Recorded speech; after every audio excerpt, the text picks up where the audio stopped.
how do you work like a machine without becoming one? I love this topic. I take a lot of pride in the fact that I work so hard but don't become a machine in the process. I love life, I enjoy it. And today I'll teach you all how to do it as well. It's quite simple. We'll anchor it around three main topics. Number one is how do you scale without burning out? Number two is how do you delegate and when do you delegate? And finally, how to protect your creativity while increasing your volume. And that's my favorite topic because I do produce a lot of volume both on my YouTube, both on my Instagram, and I never lose my creativity in the process. So let's talk about it. Let's talk about the first point on how to scale without burning out. This is a very fundamental idea that a lot of entrepreneurs tend to forget.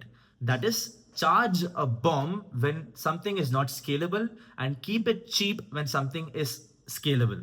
I'll explain how this works. I run a marketing agency. We provide full stack marketing services for e-commerce founders. That is SEO, ads, website optimization, omnipresence, GEO, a bunch of things that goes towards full stack marketing. That's a lot of work. It's not scalable.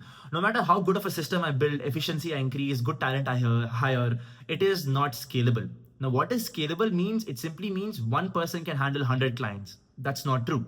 I need to hire one talent for every 2 to 3 clients I get on. And let's say I want to make $1 million a day. I'll probably need to run a company as big as Google, right? It's just not viable. So I charge a bomb for it. Now, currently I charge 1 to 3 lakhs a month, and eventually I'll be charging 5 to 10 lakhs a month. We'll get there. But right now I charge that much. And the idea is simple because I need to charge, let's say 2 lakhs in average per month. I get a talent for 1 lakh. I make a revenue of 1 lakh in profit. That's how it works. Problem is other agencies don't understand this. Other entrepreneurs don't understand this. That is why most agencies in India go bankrupt or just lose their business in first or second year, because they don't charge a bomb for things that are not scalable. They think that they can be cost efficient and get a lot of clients and scale their company that way. No, you will fail if you do that. So charge a bomb for things that are not scalable. Similarly, make sure to charge less for things that are scalable. I also have a software in-house which provides the same services my agency does, but here the clients execute it themselves. It's a DIY dashboard. Do it yourself. It's a good consulting software. It works really well. It's basically going to eradicate all small-scale marketing agencies in India. This software is scalable in-house. I can put on hundreds of brands on it without worrying about hiring a lot of talent. I can probably hire 10 good engineers who can handle 100 clients. That is scalable. That is why instead of charging 1 to 3 lakhs a month, I charge 5,000 rupees a month. That's dirt cheap. And the reason I'm keeping it dirt cheap is because it's scalable, because I can take on 100 brands. And because it's dirt cheap, so many brands are coming on board and taking on that software, and we're making good money. While at the same time, my agency is also making a lot of money because I'm charging a bomb and we have less clients there. This is very crucial for you to understand, because if you don't follow this fundamental of charging a bomb for non-scalable things and charging less for scalable things, you will burn out. Your company will run out of money. Company will run out of cash flow.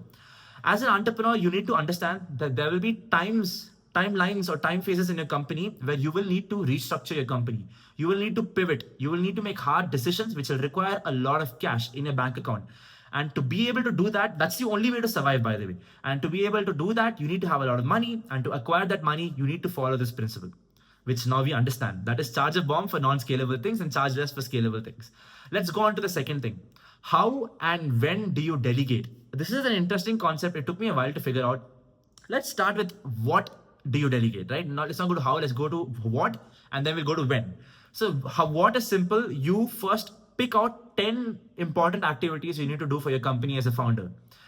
From those 10, pick top 3 priority activities. These are leveraged work that you need to do as a founder. For me, in my agency and my edtech company, it is sales, lead gen, and I forgot the other one.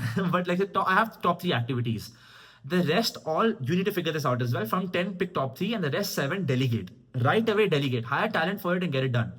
Top 3 activities require time. You need to do it yourself, because to be able to delegate the top 3, you need to hire a really good talent, which costs a lot of money. With other activities, you don't need to hire the best talent. You can hire an average talent, build a good system, and let them take care of it by following the system. Top 3 activities, because they bring cash flow for the company, they help you run the company. You need to do it yourself as a founder. And when you have made so much money by doing these top 3 activities and delegating the rest, you then hire a really good talent to delegate it and get it done. For example, I make content, right? Content can be delegated. I can get a really good editor who can write well, do hate gen. Yeah, the third thing I do in my company is write myself. So I do copywriting, I do sales, and I do lead gen. All 3 of these things can be delegated. For example, in lead gen, there is content creation and cold outreach. For writing, there is writing. And for sales, I have to get on calls and close clients. All three of these things can be delegated, but you need to hire a really good talent for that. And that takes a lot of money. So I haven't done it yet. So that's with what to delegate. You delegate the non-top three priorities, and then eventually you delegate the top three priorities with a lot of money. When do you delegate? It's simple. You do these activities yourself, you understand how it works, and then you hire your first talent. Most often what happens is the talent you hire will not be able to do it as good as you. You fire them, then you hire the second person, the third person, the fourth person, the fifth person. Eventually you will find a good match where the talent is amazing, plus you got them at a good budget. And once you figure out what that budget is and what characteristics this talent has, you then replicate the system and fill up the other roles as well. And that is how you break the system of delegating, where you're comfortably able to delegate. This is something founders struggle with because they hire someone, they get on a talent, they delegate, it doesn't work well. But after a few tries, when you crack it, it's very easy. So that's how and when you delegate. And finally, how do you make sure you don't lose your creativity while increasing volume? Now, I produce 1 to 3 videos a day on my Instagram every single day, 2 videos a week on my YouTube channel. I do 20 to 30, 40 cold outreach on email, on Instagram independently. That's 80 outreach. I do a lot of volume of work. And people often ask me, Gurmeet, how don't you lose your creativity? So let's understand this in the concept of content creation. Now, that's around 45 videos a month that I output. So that's a lot of work, right? Content writing, scripting, ideation, creating, editing, posting. How is it possible that I'm able to do such a high volume and not able to lose my creativity? I have built systems that positions me to be creative. I'll explain how it works personally. First, I have built a system to get ideas. How do I get ideas? I have an agency, I have clients, I have a team, I consume a lot of content on the internet, I have a strong network, and I use the money I have to experiment. All 6 things put together, I consume and get a lot of ideas. Then in a week, so there are 7 days in a week, I take 1 day out and I take 3 hours in that day, just 3 hours. I sit in a cafe, I zone in and I write a lot.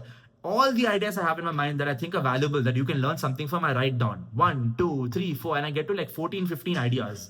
From those 14, 15 ideas, I niche down to 7 or 8 or 10, and I make scripts out of it.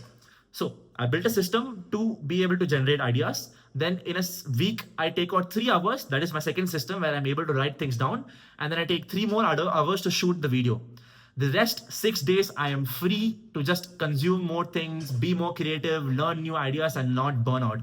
From 7 days, I give 6 hours for 1 day in the entire week to be able to produce 45 videos a month. You see how efficient this is? You see how I'm able to do it? And other consumers or creators might not be able to do this because they require a lot of editing, a lot of crazy production. I have built a system that helps me be creative and still have a high volume. Similarly with you as an entrepreneur as well, whatever high volume you need to produce, make sure to build a system around it that helps you produce high volume without burning out or without losing your creativity. So to be able to be creative with high volume, you need to have a good system. Second thing, you now understand how to delegate and when to delegate. And the first thing we learned is how to scale without burning out. You combine these 3 things, you can produce a lot without becoming a machine.